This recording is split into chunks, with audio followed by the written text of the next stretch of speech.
Friends, welcome to ஜேபிபிஆ creations. இன்றைக்கி special பார்த்திங்கன்னா நான் வடகரி செய்ய போகிறேன்.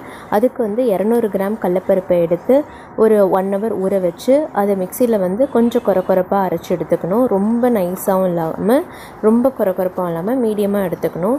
எடுத்துகிட்டு பார்த்திங்கன்னா அதை நான் இட்லி பாத்திரத்தில் ஆவி கட்டி சில பேர் பண்ணுவாங்க. நான் தோசை தவாவில் அடை மாதிரி தட்டி எண்ணெய் ஊற்றிட்டு அது ஒரு 10 மினிட்ஸில் நான் அடை தோசை மாதிரியே திருப்பி போட்டு வேக வச்சு உதுத்து போட்டு பண்ணுவேன்.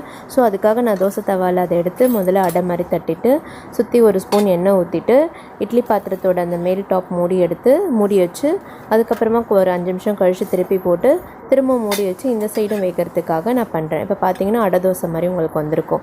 இதை நம்ம ஃபேன் காற்றுல ஆற வச்சு உதுத்து வச்சுக்கணும். ஓகேங்களா? இதை பாருங்கள், இப்போ நான் உதுத்துக்கிறேன். இதில் எனக்கு நடுப்பகுதி கொஞ்சம் திஞ்சா மாதிரி வந்ததுனால நான் அதை மட்டும் எடுத்துடுறேன். எடுத்துகிட்டு மீதியெல்லாம் மட்டும் நான் உதுத்து வச்சுருக்கேன்.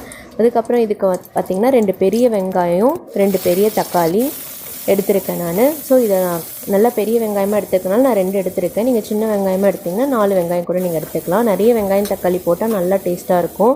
ஸோ நம்ம ஒரு நல்ல அகலமான பாத்திரத்தை வச்சு எண்ணெய் ஊற்றி சோம்பு, பிரிஞ்சி இலை, பட்டை, ஏலக்காய் இதெல்லாம் போட்டு தாளித்ததுக்கப்புறமா நறுக்கி வச்ச வெங்காயம், ஒரு பச்சை மிளகா, 2 தக்காளி நறுக்கி வச்சது இதெல்லாம் போட்டு 1 பை 1 நம்ம நல்லா வதக்கணும். அப்புறம் ஒரு கைப்பிடி அளவு புதினாவும் போட்டு வதக்கணும். இஞ்சி பூண்டு பேஸ்ட்டு ஒரு 2 ஸ்பூன் எடுத்து இஞ்சி பூண்டு பேஸ்ட்டு நம்ம போட்டுக்கலாம். இதெல்லாம் நல்லா மசாலாலாம் வதங்கினதுக்கப்புறமா நீங்கள் இப்போது ஸ்பைசஸ் சேர்க்க ஆரம்பிக்கலாம்.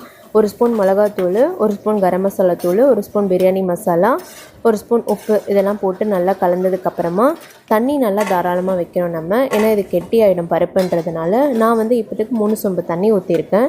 ஸோ அது நல்லா கொதித்து வந்ததுக்கப்புறமா நம்ம உதுத்து வச்சுருக்கோம் இல்லைங்களா, அந்த அடைய மாதிரி இருக்கிறத எடுத்து உதுத்து வச்சுருக்கோம் இல்லையா, அந்த பருப்பை எடுத்து நம்ம இதில் போடணும். போட்டு அந்த தண்ணியில் போட்டு நல்லா கலர்ன பிறகு கொஞ்சம் நேரத்துக்கு நீங்கள் மூடி வச்சு அப்படியே வச்சிடணும். நம்ம உதுத்து வச்சதெல்லாம் இன்னும் நல்லா கரைஞ்சி உங்களுக்கு தண்ணியில் மிக்ஸ் ஆகிடும்.